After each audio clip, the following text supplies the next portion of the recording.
बर'नि गिबिसिन आसाम आयेन आफादनि बुंथिगिरि राजखान्थिनि खैसाराव गोग्लैदों नामा बिस्वजित दैमारि? थारैनो बर'नि जौगाथायखौ मेगन सादों नामा?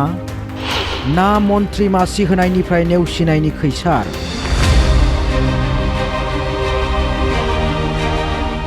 आसाम आयेन आफादनि बुंथिगिरि मासियाव जिरायनायनि उनावनो एक्सन मुडआव रनजित कुमार दासनि बुधबाराव जोबनानै थांदोंमोन 16थि आसाम आयेन आफादनि गिबि जथुम्मा। बेलासियाव जथुम्मा जोबना थांनायनि उनावनो रनजित कुमार दासआ जर'खा थांखि लायो। आसाम आयेन आफादनि गाहाय नेहाथारि दुलाल पेगुखौ बोखारबाय।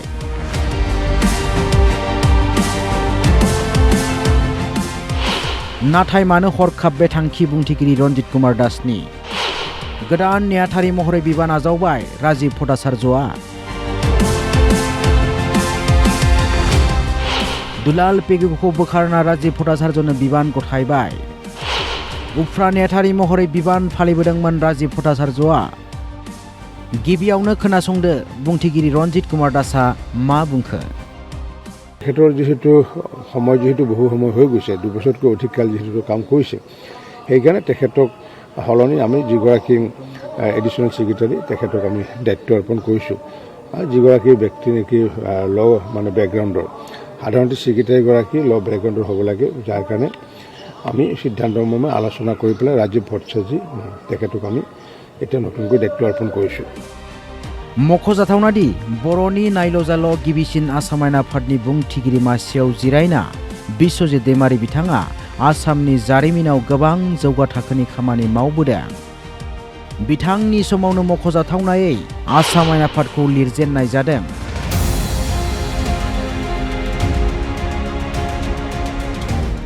बिस्वजित दैमारिनि समावनो आसाम आयेन आफादाव लाबोनाय जादों बेटारि रिक्सा एबा गल्फ कार्टनि राहा।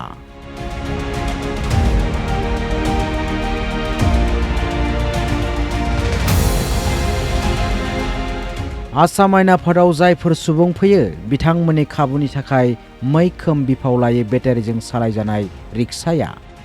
आरो मख'जाथावना बाथ्रा दि बेफोर बेटारि रिक्साफोरखौ आइजोफोरा सालायनाय जायो। थांनाय 2022 मायथाइनि 1 मार्चनिफ्राय जागायना होदोंमोन बे बेटारि रिक्सानि राहाखौ बिस्वजित दैमारि बिथाङा। खमैबो गंजि बेटारि रिक्सानि राहा खालामनाय जादों आसाम आयेन आफादनि लांगोनायाव थांलाय फैलायनि खाबुनि थाखाय। आसाम आयेन आफादाव बे बेटारि रिक्साखौ लाबोनायनि गुबै थांखियानो जादों सोमखोर गोथां गोहो फोसावदिं आरो गुबुंले उदां आसाम सोरजिनायनि थांखि।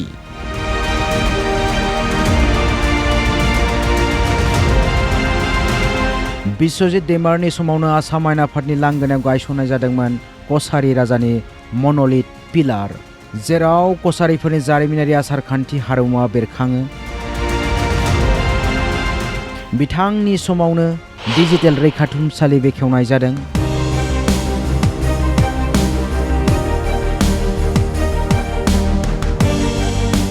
जेराव गेदेमा भीम बरदेउरिखौ लानानै भुपेन हाजरिका, रुपनाथ ब्रह्म बिथांमोननि जिउ जारिमिनखौ नायनो हायो आरो गुवाहाटी नोगोरमाखौ हेलिकप्टारजों गाखोना नायनायनि नुथायबो नायनायनि खाबु दं।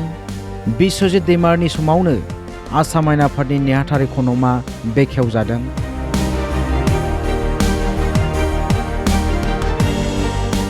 बिस्वजित दैमारि बिथांनि समावनो हादोरसा बेंगिरि लक्ष्मण प्रसाद आचार्यनि नुजाथिनायाव आसाम आयेन आफादनि लांगोनायाव 3D प्रजेक्सन मपिं श' आरो फासाद लाइटिं बेखेवो।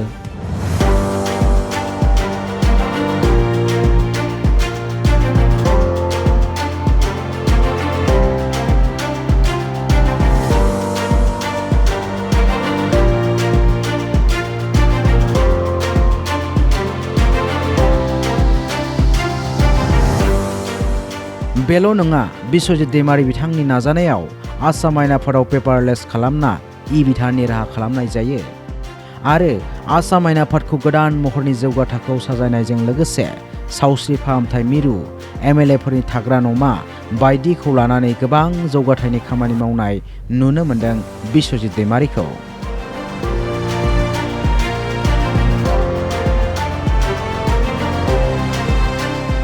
दा बाथ्राया जाबाय बर' दैदेनगिरिनि बे बाख्नायथाव आरो बर'नि जौगाथायखौ लानानै मेगन सादों नामा?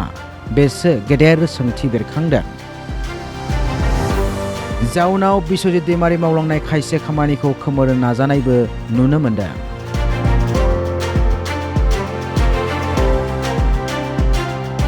दासान्दि गिबि मन्त्रि डक्टर हिमन्त बिश्वशर्मानि मन्त्रि आफादाव मन्त्रि फेरथायखौ लानानै गोबां सावरायजानायबो नुनो मोनदों बिस्वजित दैमारिनि मुं। थारैनो मन्त्रि मासि होनायनिफ्राय नेवसिनो थाखाय बिस्वजित दैमारिखौ फाव फान्दायनो नाजादों नामा राजखान्थिगिरिफोरा? फैगौ समाव डक्टर हिमन्त बिश्वशर्मानि मन्त्रि आफादाव मन्त्रि फेरथायनि मुं फारिलाइयाव फोसावनाया नोजोर बोथावना जागोन।